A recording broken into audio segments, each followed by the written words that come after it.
Did you know it's 5 times cheaper to keep an existing customer than to acquire a new one? Yet, many small business owners and entrepreneurs focus so much on getting new clients that they miss the incredible potential sitting right in front of them, their current customers. Think about it. When was the last time you went above and beyond to nurture a client after the sale? If you're not sure, don't worry. You're not alone. Today, I'm going to share actionable tips to turn those one time leads into loyal, repeat customers. It doesn't matter whether you're a small business owner or an entrepreneur. These strategies I'm going to share will help you retain customers, grow your business, and encourage referrals. Loyal customers aren't just great for your revenue, they're the heart of your business.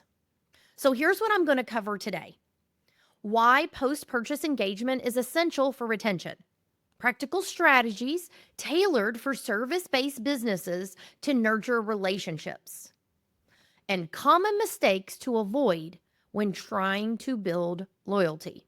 I've also put together a free resource for you, my customer retention planner.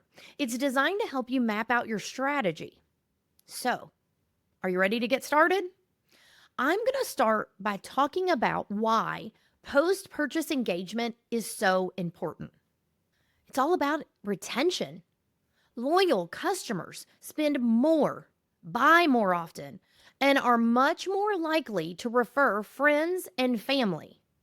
In fact, referrals from happy clients are often a service based business's best source of new leads.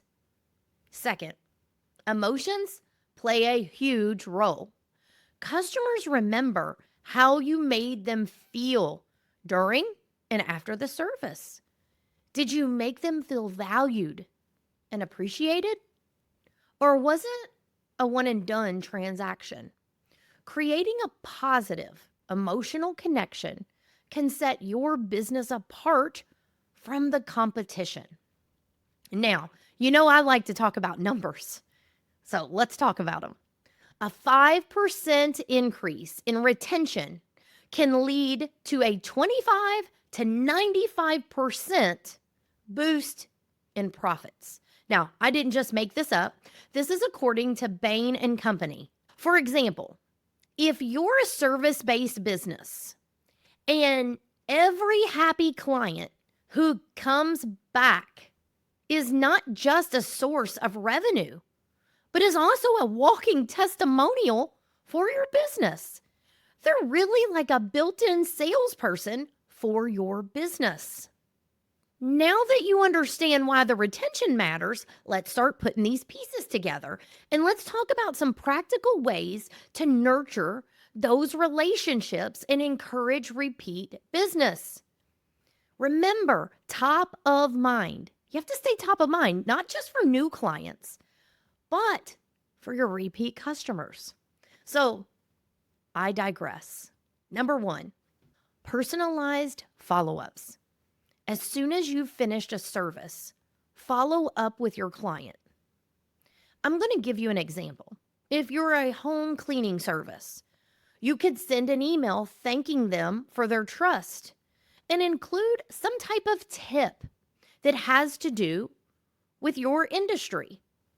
Now, I know it's probably crossing your mind right this minute. Wait, you expect me to just go and send an email after this service?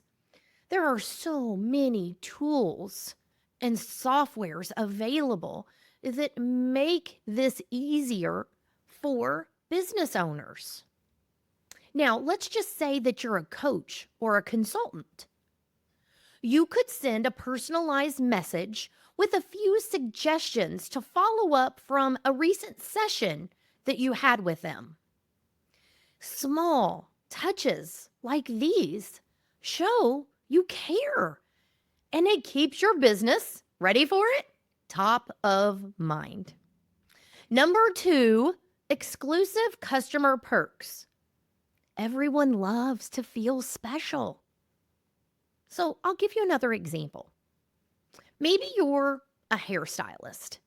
You could offer a free deep conditioning treatment after every fifth appointment, for example. If you're a landscaper, you could provide a seasonal checkup for loyal clients at a discounted rate. These perks not only encourage repeat business, but it also makes your existing customers, feel appreciated. Number 3, education and support. Help your clients succeed even after your service is complete. Let me give an example. Let's just say you're a wedding planner. You might send anniversary celebration ideas to past clients. Whereas, let's just give another example. You're a tax consultant. You could share a short guide on preparing for next year's filing season. These examples show that you're providing valuable, relevant content, which positions you as an expert and keeps your clients engaged. Speaking of engagement, number 4, ongoing engagement. Staying in touch is essential. As I said before, we have so many tools and softwares at our fingertips to make this easier, to make it doable. You can use email or social media to share updates, promotions, or success stories. Another example, a photographer could email past clients about seasonal mini shoot specials. There are so many examples that I could give here.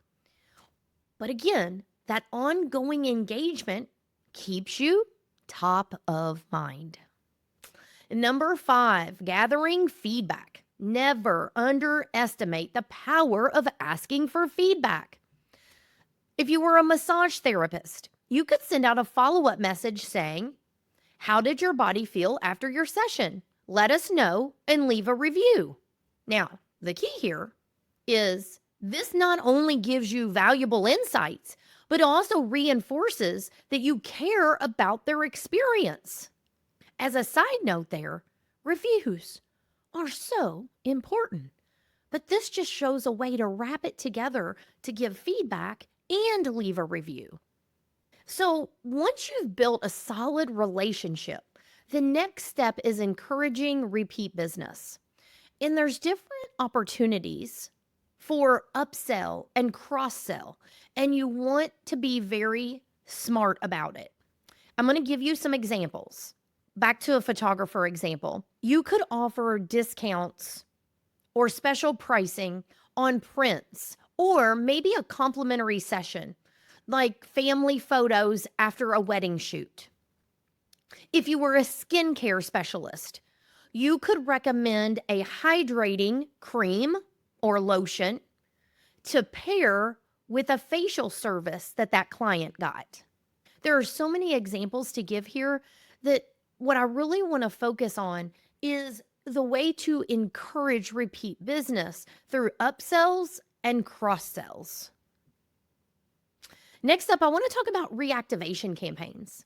So let's just say you have customers that are dormant, that they haven't used any of your services in quite some time, but they don't have to stay that way. I'll give an example. If you were a dog groomer, you might send an email that says, "We miss Bella. Book her next grooming session this week and get 10% off."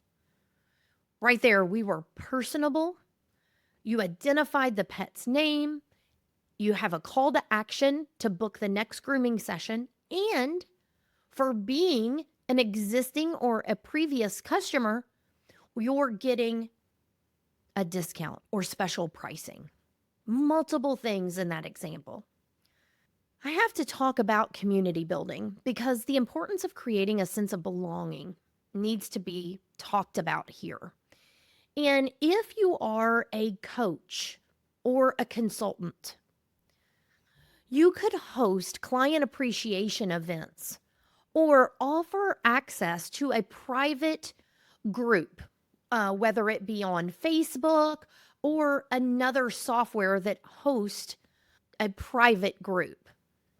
Another example to give would be you could invite clients to an exclusive webinar or maybe a Q&A session.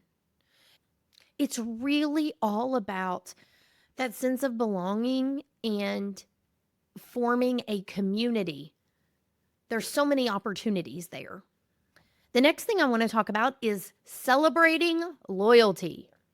You do not want to underestimate the power of recognition. And of course, I'm going to give you examples because I feel like that's the best way to explain these or to get the wheels turning, how you can think of ideas for your specific business. So, a wedding planner could send a handwritten anniversary card to past clients. A tax consultant could send a thank you card. Or, no matter what kind of business you are, you could send a card for the holidays or for special times of the year. These small gestures create big impacts. Now, I don't want to wrap this up without talking about common mistakes to avoid. Because what I don't want to have happen is you hurt your efforts to build loyalty. Neglecting clients after the service. You've done the work, but you don't let the relationship end there. Follow up is essential. And that's something I really want to point out. Most of your competitors probably are not utilizing any kind of follow-up service, whether it be text, email, phone call. There's probably no follow-up, and that's an opportunity for you.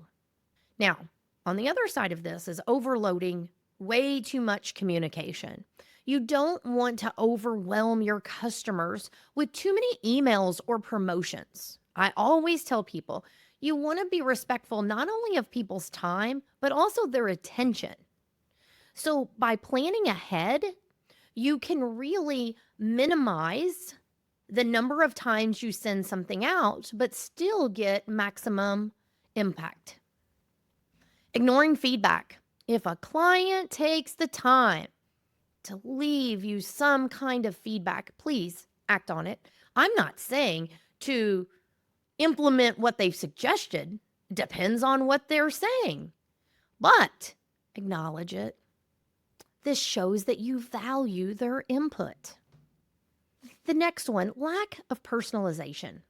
I'm here to tell you, generic messages don't resonate. We're in an age of AI. I love artificial intelligence. I talk about it a lot. I think the tool that is AI is definitely a game changer for especially small businesses and entrepreneurs. But you really want to tailor your communication to reflect their specific needs and experiences. So now that we've talked about all of this, what would I like you to do? Well, I would like you to take a look at your current post-service process. Are you following up with clients? Are you offering them reasons to come back? Pick just one strategy from everything I talked about today and give it a try. Dare I say, give it a try this week. Whether it's sending a thank you email, offering a loyalty perk, or reactivating those dormant customers. To make it even easier, as I mentioned, I put together a free resource, which is the Customer Retention Planner.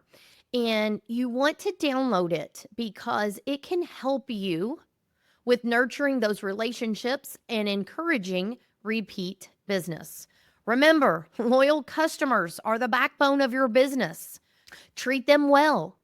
Nurture those relationships and watch your business thrive.